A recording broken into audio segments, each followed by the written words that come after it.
City News is brought to you by East Brewster Lawyers Rotorua, celebrating 100 years of legal excellence and innovation.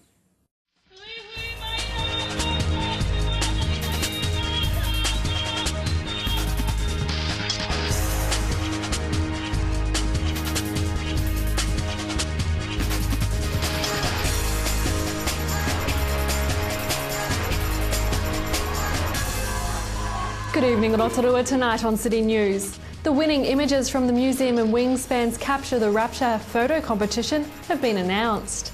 Rotorua Tourism Committee Chairman Tony Mark steps down from his position and says his farewells.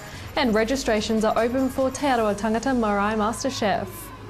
The winning images in the Capture the Rapture photo competition have been announced. Over 50 entries tracked the falcons as they grew from fluffy chicks to soaring predators as part of the On the Wing project by Rotorua Museum and Wingspan National Bird of Prey Centre. The judges selected 4 finalists in each of the 3 categories: falcon portrait, falcon action and falcon human interaction. These were then opened to the public for voting. The public chose the top photograph in each category following more than 860 votes entered via Facebook and at both the museum and Wingspan. The judges also selected their favourite 3 images and awarded a Supreme Award winner. The winner of the public vote for the Falcon Portrait category was Jill Wong. The 6 winning images will be on display at the Museum Cafe until July 22nd. Inaugural Rotorua Tourism Chairman Tony Mark said his farewells at his final tourism meeting last week. The Rotorua Tourism Committee was established by the Rotorua District Council in August 2010. Mr Mark says the committee has worked hard to find strategic solutions and to then implement them. Well, the main push is that its predecessor was voluntary, whereas this was going to be a group who were definitely charged with tourism strategy and then through DRM, tourism execution. And so we took our duties pretty seriously, came up with a strategy, came up with the focus and charged Oscar and his team with the execution of it, and of course we kept an eye on that from an audit perspective. Mr Mark says that although he has left the Rotorua Tourism Committee, he is still involved in Grow Rotorua and is a director of other companies, which is keeping him very busy. Well, I've left the Rotorua Tourism Committee, but I'm still involved in Grow Rotorua, which keeps my leverage with Rotorua, which I'm very grateful for. I don't think you can put 3.5 years into the city without having an emotional connection. And I'm a director of other companies, so they're keeping me fairly busy. And registrations for the Te Arawa Tangata Marae MasterChef competition are now open. The competition is open for all Te Arawa Marae, and the challenge categories include hunting, fishing, mahi kai and marae kai, and a marae kai cook-off. In the cooking category, there's the marae kai, so that's the kinds of things like cakes, biscuits, steamed puddings. Organiser Anita Morgan says they're looking for at least 10 marae to take part, and this year they've extended areas to include the whole Te Arawa region. We want to at least have 10 marae teams registered.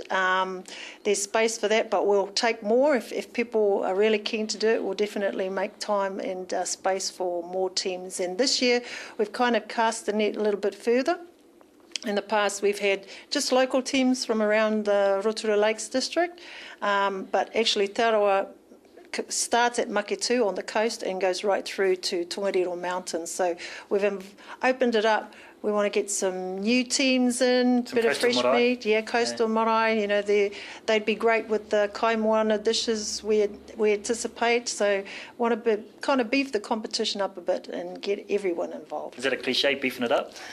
I guess so, yeah. We want to see some beef and some venison and all sorts. In sport tonight, the Rotorua Mini Marathon took place last week with approximately 1,273 primary and intermediate school children from 26 different schools in the Bay of Plenty and Waikato regions having the chance to participate in the mini marathon at the Rotorua Energy Events Centre. Congratulations on being part of the 50th Rotorua Marathon. In 2 weeks' time, we've got 10,000 people coming to town to do the marathon, the half, the quarter or the 5K. But, you know, we're very, very proud of all of you kids to achieve your marathon here today. So congratulations, the biggest field Rotorua has ever had. Give yourselves a big round of applause.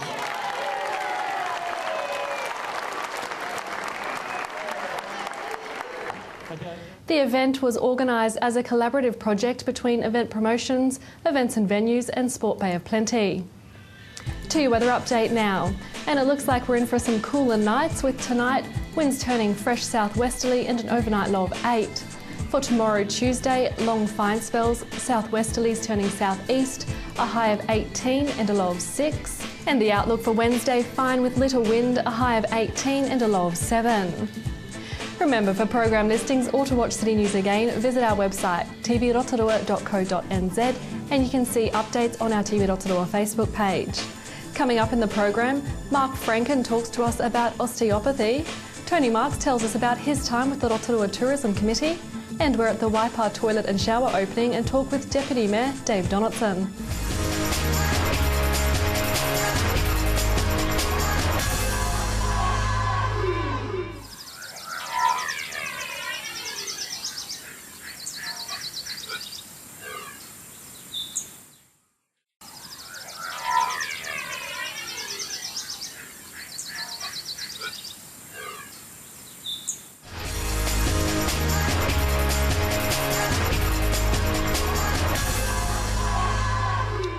Well, you know, our human body is an amazing machine. We can play and work and exercise the body to breaking point. But when it does break down, sometimes we may need some specific help, and that may come in the form of an osteopath. And now with me today is Mark Franklin. Now, how you doing, Mark? Good to see you again. I've caught up many times on various issues here at City News. But today we're talking to you about osteopaths and what they do here in our country. Now, at the moment, there's about 400 osteopaths in New Zealand. But when you arrived here, there was nowhere near that number.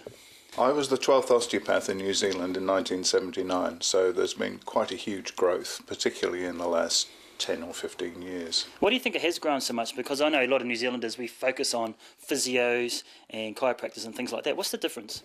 The difference is because osteopaths focus on whole body alignment rather than just treating an injured part. Physiotherapists and chiropractors and osteopaths all do manipulation. But it's not just the spine.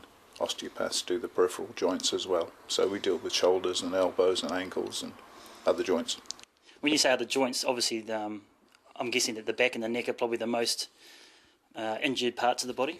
They'd be the most common, yes. Yeah. Generally the lower back for men because they tend to do more physical work, and more often than not the shoulders and neck area for ladies. And if someone, say, just for instance, had a motorbike accident and they had to come and see you, and say they put their hips out or broken a leg or something, what sort of stuff do you do with the actual patient? Do a full case history, a full body examination, try and find out how exactly they hurt themselves, what's gone wrong, and if necessary we'd refer them to some other practitioner for treatment. Now if someone was to come and see you, what's the sort of like the average length that you'd spend treating them? For the first visit, probably take about 3/4 of an hour by the time you've done a proper examination and you've got all the details that you need to record. Yeah. After that, half an hour or so for a treatment. Now I understand osteopaths have become more popular as time has gone on, especially in the last 20 or so years. Why do you think that is? Because we're successful when it comes to treating problems. Well, that's easy, isn't it? Yeah, it's a no-brainer. Now, in New Zealand, we mentioned there's 400 osteopaths, and there's many more coming into the country. So do you think New Zealand as a whole needs to train up more osteopaths? I think we're training enough at the moment. There are approximately 100 in training at the moment at Unitec in Auckland, which is the only training institute we have in New Zealand. Any others that are needed generally come from England. Now, after you've finished with the patient, did they ever give you a call back and say, hey, look, you've done an amazing job, I feel pretty good, and they don't come back and see you again? That can happen. Sometimes you don't see people again for another 10 or even 20 years. But injuries can happen at any time, and people may need some ongoing treatment. So sometimes you have clients who might come once a month just to help keep them just for maintenance. In good tune. Yeah. Yeah. What other things do you think people should do to help their body stay in tune and keep it fit? More exercise and a good diet. I think that's pretty standard. Most people know that, but I think it's more putting it into practice that's probably the hard part. But research has shown that prolonged driving and prolonged sitting is not good for your health, so you need to get up and move around as often as possible. You can actually get computer programs that will remind you to do that. Maybe we need one in our office too. Stop us working too hard. Isn't that right, boss? And one of the things I wanted to ask you is that over the last 8 years, there's been 3 million claims at ACC. with various conditions, mainly to do with the back and the neck, like you mentioned.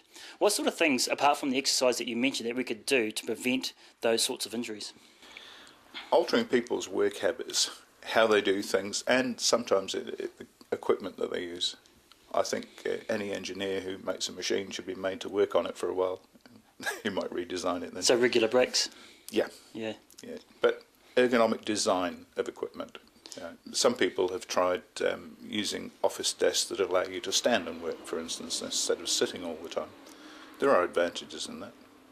What about your clients? Are they generally male or female? Have you got a good split? Roughly 50-50 split. Yeah. And is there any particular injury or pain that people see you to do with their gender? More commonly, it's a lower back problem with the men because they tend to do more physical type of work, and more commonly neck and headache problems with the ladies because of the type of work that they do. Now, coming up this week, Mark, is Osteopathy Week, Awareness Week. So what sort of things will you guys be doing to celebrate, and obviously promote osteopaths in the city? The main thing is just promotion, and letting people know what we do, where we are, and how to find us. And you can find us on the Osteopaths New Zealand website, or you go to the Osteopathic Council of New Zealand's website, which is the registering body for every osteopath in the country. Mark, what are some of the misconceptions that you see in your day-to-day work life? Well, I get people who come to me and say they've had a slipped disc, but discs don't actually slip. They can rupture or they can herniate, which are two different ways of damaging it. Ouch. But they can be treated. So apart from manipulation on the table, what sort of things do you advise your patients outside, when they go home, maybe with like a heat pack or massage, or is there other things like that? Exercises and changing their work habits. And that's it. Pretty easy, really? Yeah. All right, good stuff, Mark. Appreciate your time. Thank you.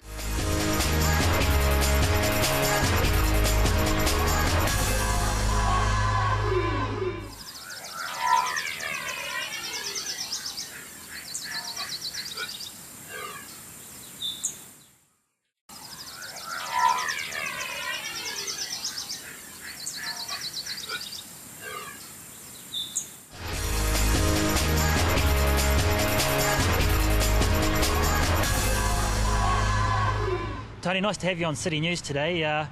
Now, we're just talking off camera about retiring, and maybe you've been too busy to retire. So what are you doing now that you've left the Rotorua Tourism Committee?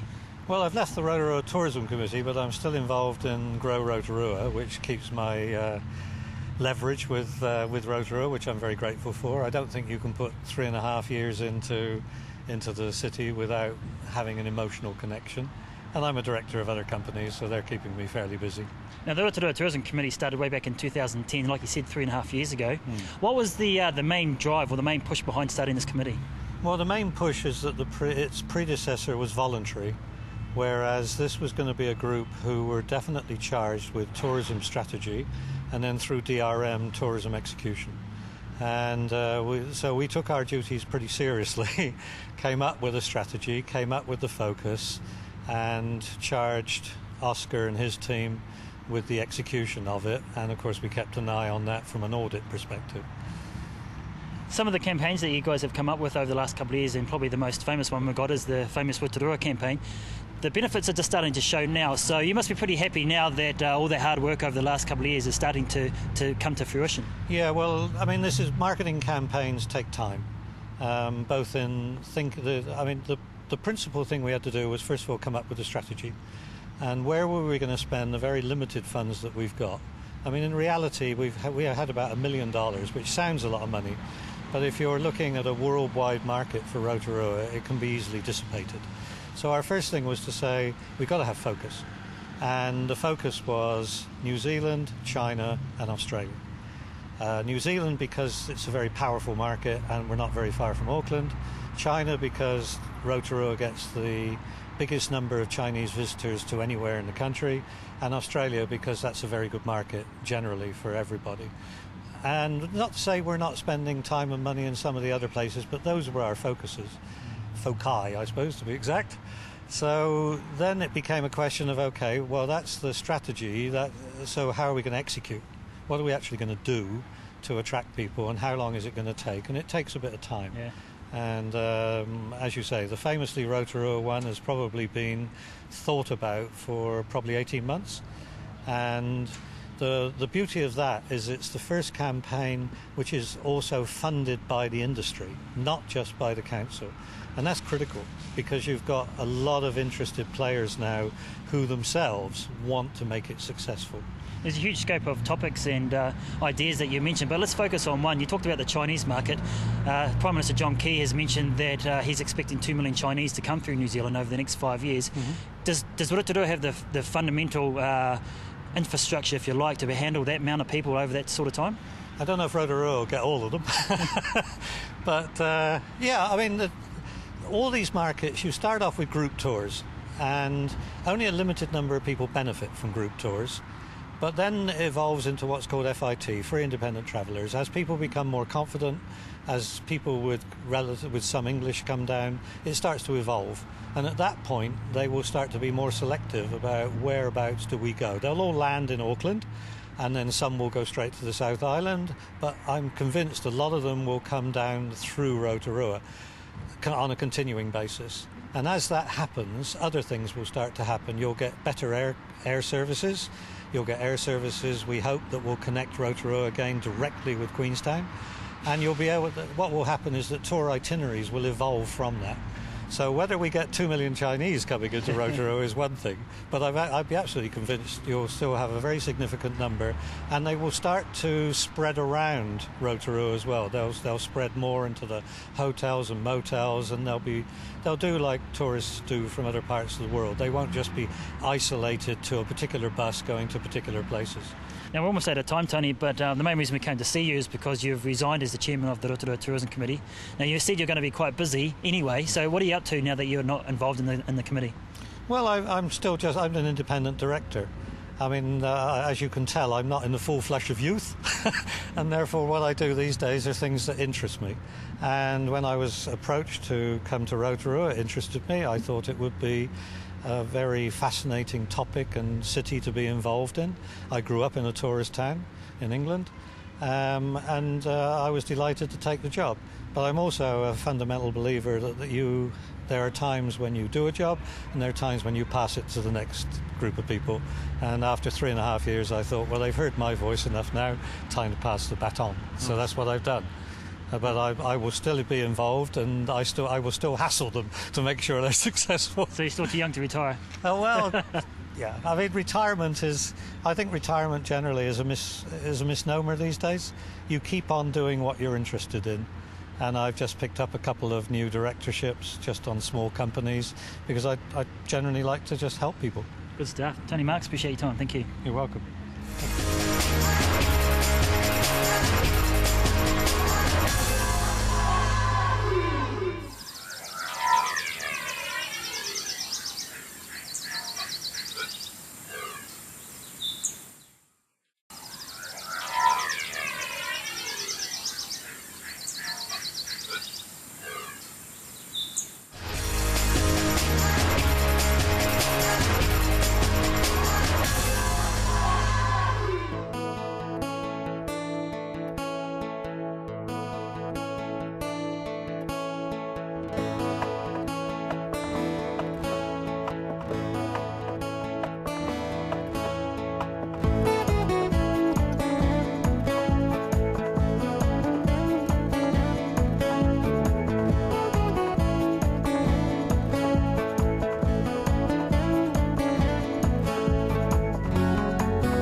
Well, if you're a keen mountain biker and you've come down here to Waipa and gone out for a bit of a mountain bike and you need to go and nature calls, well, the thing is you got to go, and that's the name of the new toilet block here. Deputy Mayor Dave Donaldson, great day for Rotorua mountain bikers. It sure is, and it's actually the trail over the top that's called Gotta Go, so they haven't given the toilets a name yet, but I think they're just the Waipa mountain bike toilets, and fantastic.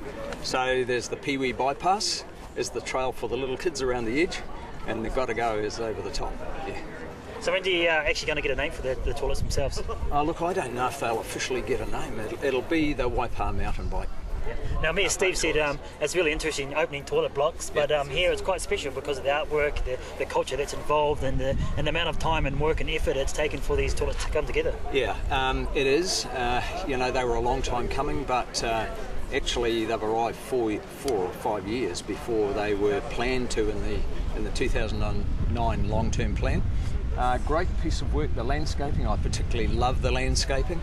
A lot of thought into that. By having them sunk into the ground, it reduces the opportunity for graffiti and tagging on the external surfaces, so that's good, but it just blends, and it's iconic, and it's going to be Rotorua's point of difference as a mountain biking destination. So what do you think this means for local mountain bikers and obviously in tourists when they come to town? Well, look, first and foremost, it's about convenience. I've lost count of the number of mothers, women who just agonise about having to enter those portaloos. On a hot summer's day, there's nothing worse than climbing into a portaloo that's been sitting under a baking sun and 25 degrees. Yeah, I'm getting visuals. Things so like that. I'm painting a picture there, I know that, but these are just... I mean, we are the mountain bike centre of excellence, and you could not call it a centre of excellence when we had plastic temporary toilets here. It just wasn't cutting the mustard, and there was a cost associated with that. You heard the Mayor speak about how we went from 2 to 8 portaloos, and the servicing had to be increased, so the high-risk costs alone made it a no-brainer to go ahead and construct this facility and hook it onto reticulation, which in time will provide reticulation back to town for development across the road that Red Stag has got planned. And so it's enhancing the area, it's enhancing the environment, and it's providing fantastic convenience for the growing numbers of people that come here to ride mountain bikes, walk their dogs, ride their horses, all of those things. I'm glad you brought up the environment, because one of my questions is, how environmental friendly are these toilets? Well, they are reticulated back to the in-town wastewater treatment plant, which is the highest performing treatment plant in the southern hemisphere. The treated wastewater that comes out of those exceeds the New Zealand bathing water standard. Rotorua District Council is currently looking for an alternative disposal to up here in Waka Forest, but actually what is discharged from our wastewater treatment plant flows down the stream behind us here and into the Pururinga, which is the source of the Pururinga is about 100 metres from where we're standing. There are other streams that come in from the farmland across the road, I mean these are a giant leap forward in terms of people not going in the bush and properly treating the effluent that results from this facility. Now, you mentioned there was a cost to obviously building this, so how much are we looking at, Dave? Look, with this landscaping that we see here today, about $495,000, but we've got 12 toilets and 2 showers here. You're looking at 1 exaloo, such as we put into Jesse Martin Park or at the eyesight in town, and the cost for a single exaloo is about $85,000, so you multiply that by 12. These are pretty cost effective. So it's a good deal. It is a great deal, yeah. All right, Dave, appreciate your time. Thank you. Okay, thank you very much. And that was the opening of the new Waipa Toilet and Shower Complex. If you have any news or information that you'd like to share with us, give the station a call on 07 3488 984, or you can email news@tvrotorua.co.nz. And to watch the show again, go to tvrotorua.co.nz. We hope you've had a great long weekend. From all the team here at City News, for Maria.